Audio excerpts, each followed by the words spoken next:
वो जिसका नाम सुनते ही सुर तालों से खेलने लगते हैं, जिसकी आवाज़ कानों में अमृत किसी पड़ती हो, जिसके गीत सुनते ही आज भी कई पैर थरकने लगते हैं, कई कमरें झूल जाती हैं।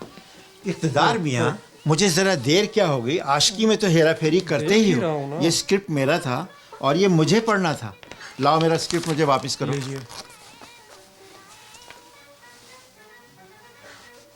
डायरेक्टर साहब, ये मेरा स्क्रिप्ट था और मुझे पढ़ना था। इक़्तिदार मियाँ, बाज आ जाएं। वो जिसका नाम सुनते ही सुर तालों से खेलने लगते हैं, जिसकी आवाज़ जैसे कानों में अमृत सी पड़ती हो और जिसके गीत सुनते ही कई पैर आज भी थरकने लगते हों और कई कमरें झूल जाती हैं और बेशुमार का तो खून जोश मार उठता है। अनगिनत लोगों की रूह तक सरशार हो जाती है। गीतों की रानी और सुरों की मलका तो वो थी ही, साथ ही साथ बहुत बड़ी अदाकारा थी। जिस थिएटर में भी नूरजहां की फिल्म लगी होती, वहाँ मद्दाहों की भीड़ खिड़कियाँ तक तोड़ डालती, फिर भी कई बेचारों को टिकट न मिलता। और फिर वही नूरजहां बाद में मैडम नूरजहां के नाम से मशहूर हुई। एक पूरी नस्ल इसके इश्क में गिरफ्तार थी। इक़्तिदार, नूरीन और नाजरीन की इत्तला के लिए मैं भी उन्हीं आशिकों में से एक हूँ। नाज़रीन सलाम। अक्लो इश्क के इस प्रोग्राम में आपकी मेज़बान नौरीन हाजिर है। आए मिलकर मैडम की कहानी पर से पर्दा उठाएं। आज मेरे साथ मौजूद है अक्लो इश्क के राइटर इक़्तिदार और उनके साथ हैं उनके चचा मियाँ। डायरेक्टर सोहेल काशिफ इस कहानी को आप तक पहुँचाने के लिए मौजूद है कैमरे के उस पार। यासीन साहब, जिस नूरजहां के बारे में आप इतने दीवाने हैं, उनके बारे में हमें कुछ बताएं। मगर ये मुमकिन ही किस तरह है कि तुम किसी पर निगाह डालो और उसकी दीवारें जान न टूटे। वाह, एक मैं ही क्या, ज़माना आशिक था उसका। मगर पहले ये बताओ कि डॉन फिल्म का ये विजय कहाँ से पकड़ के लाई हो?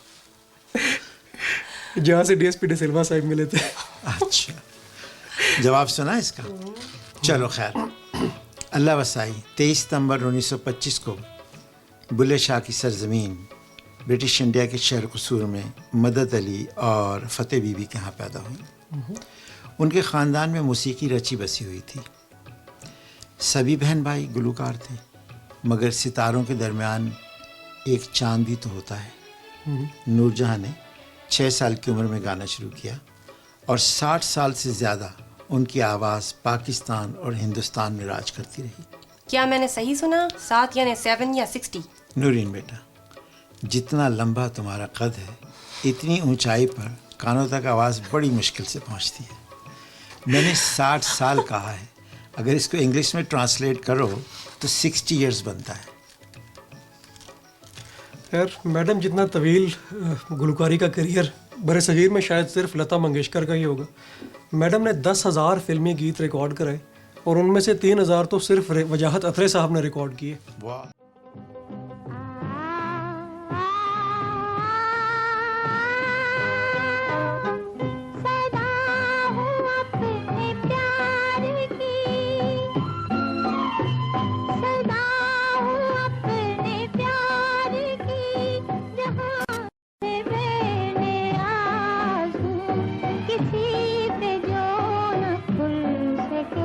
वो जिंदगी आराज़ में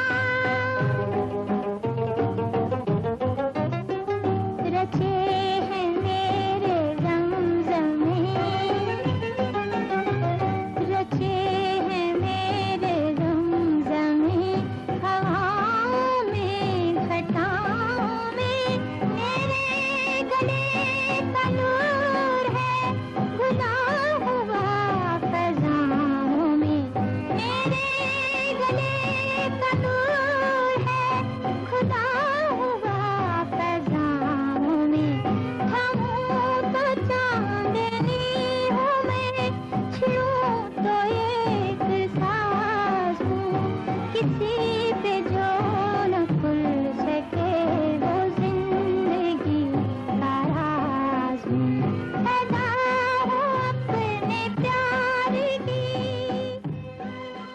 कमाल है, ये सुन के बहुत से सवाल जन्म लेते हैं।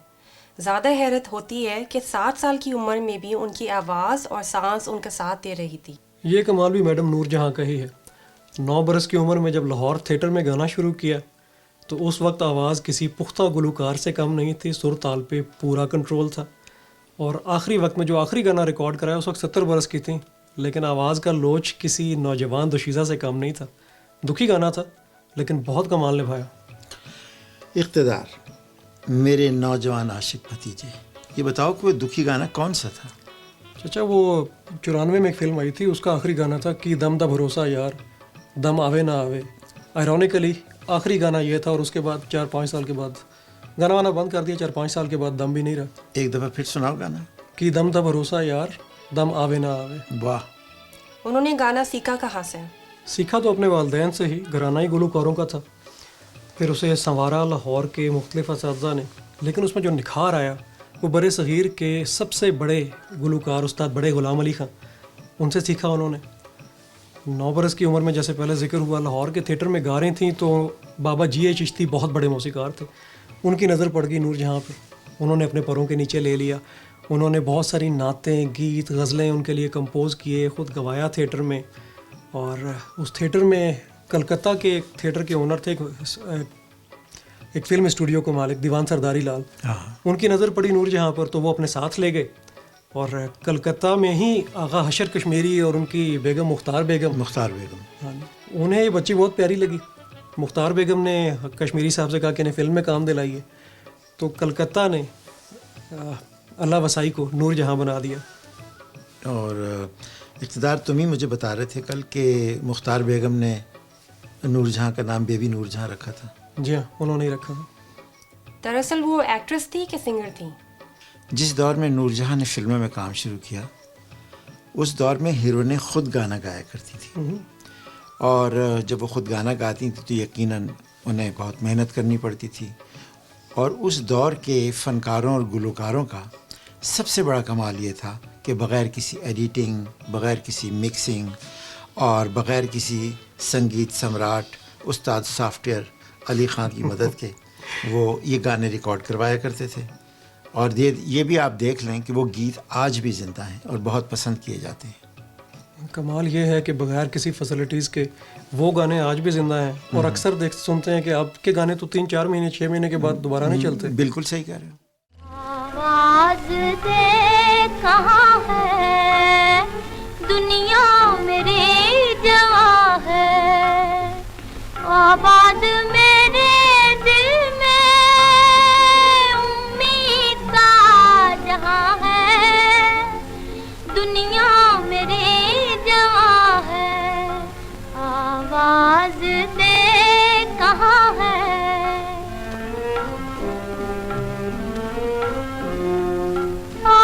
रात जा रही है यूं जैसे चांदनी की बारात जा रही है,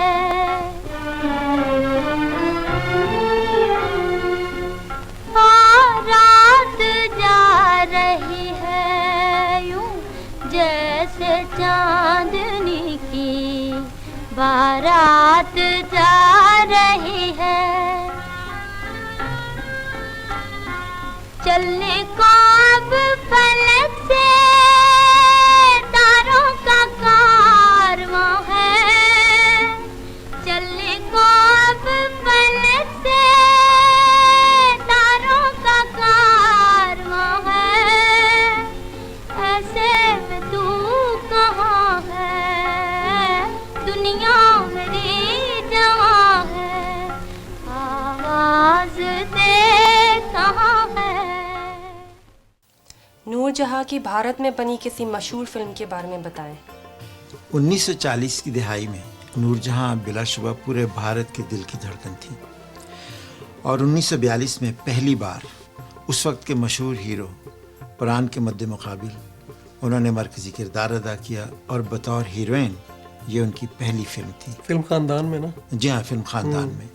फिर 1943 में नौकर, 1944 में दोस्त, 1945 में जीनत और बड़ी माँ, और 1946 में अनमोल घड़ी, जिसका गाना तुमने अभी सुना, और वो बेपनाह मकबूल हुई।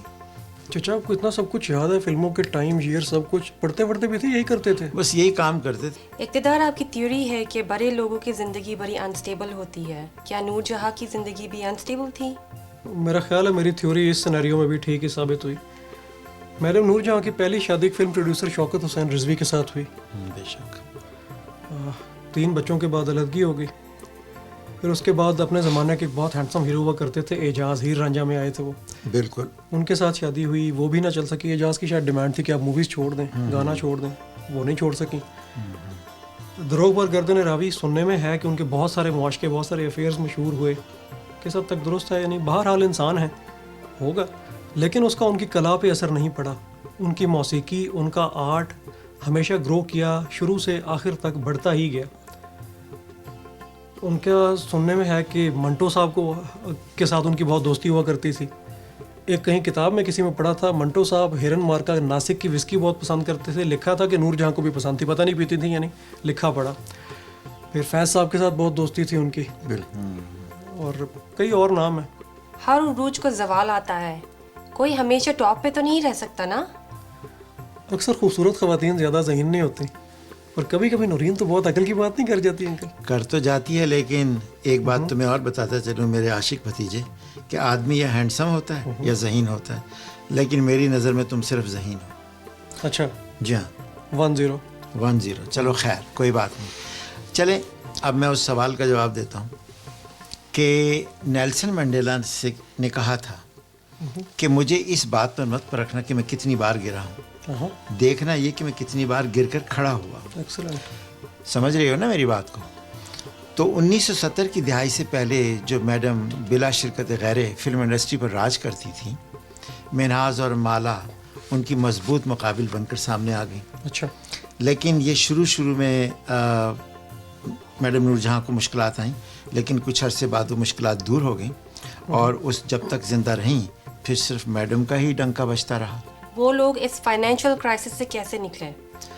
सभी की ज़ाती ज़िंदगियों में नूरीन ऐसा होता है कि मसाइल होते हैं, मगर एक मजबूत इंसान के किरदार की पहचान ये होती है कि वो अपने मसाइल को अपनी ज़ात पर हावी नहीं करता। मैडम बड़ी बहादुरी से आगे बढ़ती रहीं, अपने बच्चों, माँ बाप, बहन भाइयों का यानी उन्होंने खूब ख्याल रखा और उनको गर्म हवा तक न लगने दी। यहाँ ऐसी बातें सुनी हैं मैडम के बारे में, लेकिन दरमियान में एक रफ पैच आया। तकसीम के वक्त मैडम से पूछा कि वो तो हिंदुस्तान की बहुत बड़ी हीरोइन थी, गुलकारा थी, सब मद्दाह थे उनके, तो उनसे पूछा गया कि आप कहाँ रहेंगी, तो उन्होंने कहा जहाँ पैदा हुई थी वहीं जाऊँगी। तो मैडम और शौकत हुसैन रिजवी उनके खामन लाहौर आ गए। अब तकसीम के वक्त दंगों में लाहौर का शोरी स्टूडियो, बड़ा स्टूडियो था, वो जल गया। इनको तो फिल्म बनाना आता था सिर्फ, और तो कुछ करते नहीं थे, तो वो बड़ी मुश्किल 3-4 साल थे। 51 में उनका क्लेम पास हुआ तो वो ज़मीन मिल गई, और फिर उसे अपनी माशूक बीवी के नाम पर शाहनूर स्टूडियो का नाम दिया गया। अब तक कायम दायम है। बिल्कुल। तो वो शाहनूर स्टूडियो बना तो हालात तब्दील हो गए, और ये जो फाइनेंशियल टर्बुलेंस थी उस वक्त खासे हद तक ओवर हो गई। ये सब तो बहुत नेकी का काम है, माँ बाप से कितनी दुआएं मिली होंगी। हम छोटे लोगों का मसला ये है कि हम किसी भी इंसान को उसके ज़ाहिर से परखते हैं जी, और देखते हैं। एक शायर ने क्या खूब कहा है कि जाहिद निगाह कम से किसी रिंद को न देख, क्या मालूम उस करीम को तू है कि वो अजीज़। क्या खूबसूरत इंस्पिरेशन से भरा शेर है ये। 2008 की बात है, जुनैद जमशेद साहब आए थे कैलगरी में, तो हसन नवाब साहब के घर निहारी खाते हुए ये शेर उनसे सुना था हमने। वाह। और हसन नवाब की दीगर बेशुमार खूबियों के अलावा एक खूबी ये भी है कि निहारी बाकमाल बना है। ऐसी वैसी निहारी, आप खुशबू सूंघ लें तो खाने को दिल मचल उठता है, और खाने के बाद पता नहीं उसमें क्या कुश्ते डालते हैं, क्या जज्बात मामूल पे नहीं रहते। नहीं, बिल्कुल तुमने सही कहा, जज्बात तो जज्बात, बल्कि पूरे जिस्म में एक हैजान अंगेज कैफियत पैदा हो जाती है। तो चलिए खैर, हम नूरजहाँ की बात कर रहे थे जी। तो नूरजहाँ की बात करते हैं। तो मैडम नूरजहाँ जो थी, उनका ज़ाहिर जो था वो, यानी ज़ाहिर तो उनका अच्छा था ही, लेकिन दिल से भी बड़ी वो अल्लाह वाली थी। अपने ख़ानदान के साथ साथ कई घरों की वो कफ़ालत भी करती थीं, उनके माहाना वज़ाइफ भी उन्होंने मुकर्रर किए हुए थे, और बल्कि उन्होंने तो ऐसा भी किया कि कई फ़नकारों को यानी उनको खड़ा करने में या उनकी सरपरस्ती की और उनको कामयाब करवाया। और एक बात आप ये देखें कि रब्बुल इज़्ज़त ने उन्हें 27 रमज़ान मुबारक को अपने पास बुला लिया। किस कदर खुश नसीब थी कि मौत भी आई तो क्या बाबरकत दिन नसीब हुआ। वाह जी, दिलों के हाल तो अल्लाह ही जानता है, लेकिन इन दिनों की निशानियों की निस्बत से इशारे आते हैं। इशारे 27 रमज़ान कितना मुक़द्दस दिन है। बहुत मुक़द्दस। क्या नूरजहां अपनी उर्दू फिल्म सॉन्ग्स की वजह से मशहूर है? गलत सवाल है। पूछना यही चाहिए था कि उनका कौन सा गाना है जो मशहूर नहीं हुआ। मैडम बहुत बड़ी सिंगर थी, उनकी ज़बान पे जो भी गाना आया इंस्टेंट टाइमलेस क्लासिक हो गया। उनकी जो भी उर्दू गाने तो आप सुन ही चुके हैं, पंजाबी फिल्मों के गाने अब टाइम कंस्ट्रेंट्स हैं, सुनाए तो नहीं ज़्यादा जा सकते एक छोटे से शो में। 82-83 में आया था वो लुडी है जमालो, आज तक हर घर में बजता है, हर शहर में बजता है, हर शादी शादी पे बजता है। जी हाँ। अब भी अक्सर ख़वातीन के साथ को दोस्ती वोस्ती का सीन होना तो वो एक तेरा प्यार वाला गाना उनको भेज दिया जाता है, चलता है। जी, फिर दूरों दूरों अखियां मारे मुंडा पटवारी दा और तेरे मुखड़े दा काला काला काला तेरे तल वे। जी हाँ। मुझे किसी ने सियालकोटी समझ के मुंडिया सियालकोटिया वाला गाना भेज दिया था, इस तरह करके। हमारे डायरेक्टर साहब भी सियालकोट से हैं। अच्छा। लेकिन डायरेक्टर साहब के चेहरे पे कोई काला तिल मुझे नज़र नहीं आया। खैर बहरहाल हो सकता है गाना ही निकलियो। अच्छा। तो उसके अलावा एजाज दुरानी के साहब के साथ थे, उनके खावंद के साथ उनकी एक फिल्म थी जिसमें उन्होंने गाया था हीर रांझा के गाने, इतने खूबसूरत गाने, सोन वंजली दी मिठड़ी तान और इस तरह के गाने। वाह वाह वाह। तो उर्दू तो अच्छे थे ही, पंजाबी मैं समझता हूँ कि उन्होंने तो एक set the bar so high, उस लेवल पे कोई और कभी गा ही नहीं कोई सके। गा ही नहीं सका। सही कह रहे हो इक़्तिदार तुम।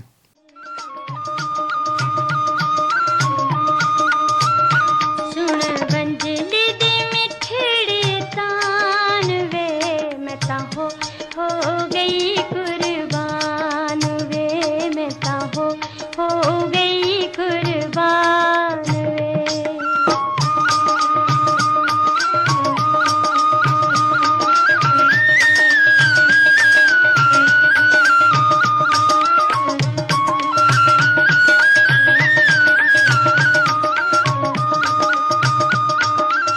अंजलि दी तान विच रू मेरी बोलदी, उमरां दे कज्जे होए पेट पई खोलदी।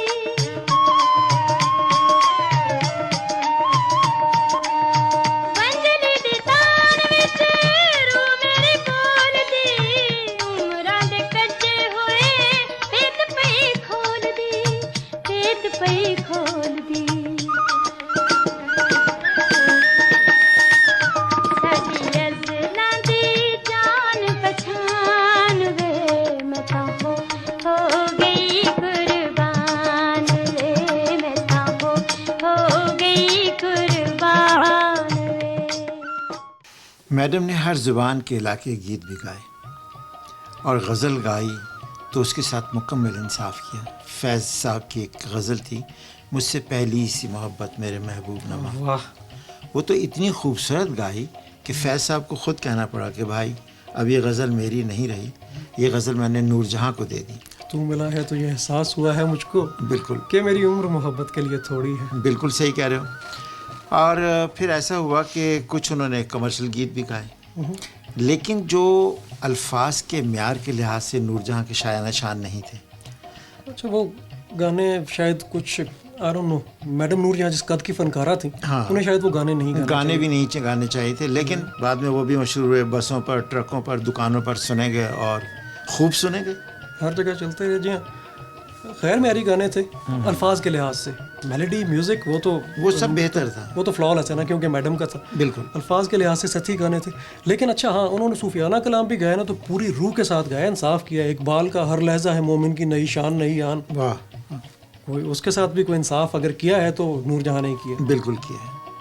क्या आप दोनों नौजवान यह तय कर आए कि किसी भी बात का जवाब नहीं देना है? अरे वाह, मुझे नौजवान बोला, क्या बात है भाई। किसको नौजवान बोल दिया आपने? क्यों? चाचा सुबह आईना देखते हैं ना, ब्रश करने जाते हैं, आईने में खुद को देख के अपना एहतराम करना शुरू कर देते हैं। क्या कहते हैं? अरे कई मरतबा ये बोल, बुजुर्गों अस्सलाम वालेकुम। और मैं ऐसे ऐसे भी तो करता हूँ। वन कोई बात नहीं। भाई वो मशहूर किस वजह से हुई? मिली नगमे, लोग कहते हैं कि 65 की जंग का एक बड़ा हिस्सा नूरजहां ने रेडियो स्टेशन से लड़ा। जैसे कि पिछले प्रोग्राम में इक़्तिदार तुमने ही जिक्र किया था अरब औरतों के रिज्स गाने का, कि जब वो रिज्स गाती थी तो फिर वो सिपाही जाते थे और लड़मर आते थे, यही अल्फाज तुमने इस्तेमाल किए थे। मुझे अभी भी याद है। नूरजहां भी जंग के दौरान रोज़ाना लाहौर रेडियो स्टेशन आती और एक दिन में मुतअद्दिद गाने रिकॉर्ड कराती, जिन्हें सुनकर सरहद पर जो फ़ौजी थे उनका खून गरमाता था। बल्कि मैं तो ये कहूँगा, मैं ख़ुद चशमदीद गवाह हूँ 65 की जंग का। मैं उस वक्त कराची में 11th ग्रेड का स्टूडेंट था और मुझे याद आता है कि नूरजहां के जब हम गाने सुनते थे तो ये चाहता था कि हम घर में कोई कुदाल हो, कुल्हाड़ा हो, छुरा हो, कुछ भी हमारे हाथ आ जाए, हम मोर्चों पर पहुंच जाएं और हम जाकर सरहद पर जंग लड़ें। यानी उन नगमों में को सुनकर ऐसा जोश आता था। तो यकीनन जब हमें आता था एक बच्चा होने की हैसियत से, छोटा होने की हैसियत से, तो फ़ौजियों का क्या हाल होता होगा। अच्छा, मैंने सुना है, कहीं पढ़ा था बल्कि, कि उन मिली नगमों का इतना असर था कि जंग के दूसरे ही रोज़ लाहौर के रेडियो स्टेशन को हाई वैल्यू टारगेट डिक्लेयर कर दिया गया। बिल्कुल सही कह रहे तुम। और मैडम नूरजहां की दिलेरी देखें उस औरत की, अपने बच्चों को अकेला घर पे छोड़ के, और वो रेडियो स्टेशन आ जाया करती थी, बम चल सकता था, वो रेडियो स्टेशन तबाह हो सकता था, लेकिन रोज़ वहाँ से गाने रिकॉर्ड होते और जो है वो। बल्कि एक दफ़ा इक़्तिदार ऐसा ही हुआ, मेरे ख्याल तुम ही जिक्र कर रहे थे, 3-4 दिन पहले की बात है, कि वहाँ कोई मशीन ख़राब हो गई थी। बिल्कुल याद आया ना? तो कुछ मुझे पूरी याद नहीं। कोई जंग के तीसरे या चौथे रोज़ रिकॉर्डिंग की मशीन ख़राब हो गई, तो वहाँ पहुँची तो पता चला मैडम नूरजहां, कोई बाकी सिंगर भी थे लेकिन उनसे वो तो लाइव नहीं गा सकते थे, तो उन्होंने लाइव वहाँ पे गाया बगैर किसी रिकॉर्डिंग के, और गाते गाते हिचकी बंद जाती, और वो गाने सोचें कि जब मोर्चों पे बैठे फौजियों तक पहुँचोगे तो उनका क्या असर हुआ। और एक दिन में वहीं पे गाना लिखा जाता, वहीं पे कंपोज होता, वहीं रिकॉर्ड होता और ऑन एयर जाता, और एक नहीं कई गाने जाते। बिल्कुल सही कह रहे हो तुम। इक़्तिदार तूने बिल्कुल दुरुस्त कहा। वो वक्त याद आता है तो नूरजहां के गाए हुए गाने अब भी कानों में बजने लगते हैं। और उनकी इन खिदमात पर उस वक्त के सदर अयूब ने उन्हें निशान इम्तियाज़ भी दिया, बल्कि 2 मुरब्बा ज़मीन भी दी। अच्छा, हमने तो सुना था कि मैडम नूरजहां की ज़िंदगी में डिक्लेयर हो गया था कि उनकी वफ़ात के दिन छुट्टी हुआ करेगी, तो वो छुट्टी कभी उसके बाद, मेरा ख्याल उसके बाद छुट्टी, मेरा ख्याल वो अयूब खान का ज़माना था, उससे हुआ था, बाद की आने वाली हुकूमतों ने उस पर तवज्जो नहीं दी। बल्कि ऐसा है इक़्तिदार कि अगर आज भी हम वो नगमे सुनते हैं तो हमारी आवाज़ रंज जाती है, और यकीन करो कि आँखें जो है ना नम हो जाती हैं, भीग जाती हैं। यानी मैं चूँकि ये सारी चीज़ें, मैं चशमदीद गवाह हूँ और मेरे कानों ने वो नगमे सुने हैं, और जो जोश और वल्वला मैंने उस ज़माने में देखा था वो काबिल दीद था। हर मतलब पूरा पाकिस्तान ऐसे लगता था कि हर शख्स सरहद पर जाने के लिए तैयार है। नाजरीन, इसी के साथ हमारा प्रोग्राम इख्तिताम तक पहुँचता है। उम्मीद है कि आपको नूरजहां का ये प्रोग्राम और हमारी पूरी टीम की कोशिश जो है पसंद आएगी। हमें आपके आरा का इंतज़ार रहेगा। अगले प्रोग्राम के लिए अल्लाह हाफिज़। वतन के सजीले जवानों,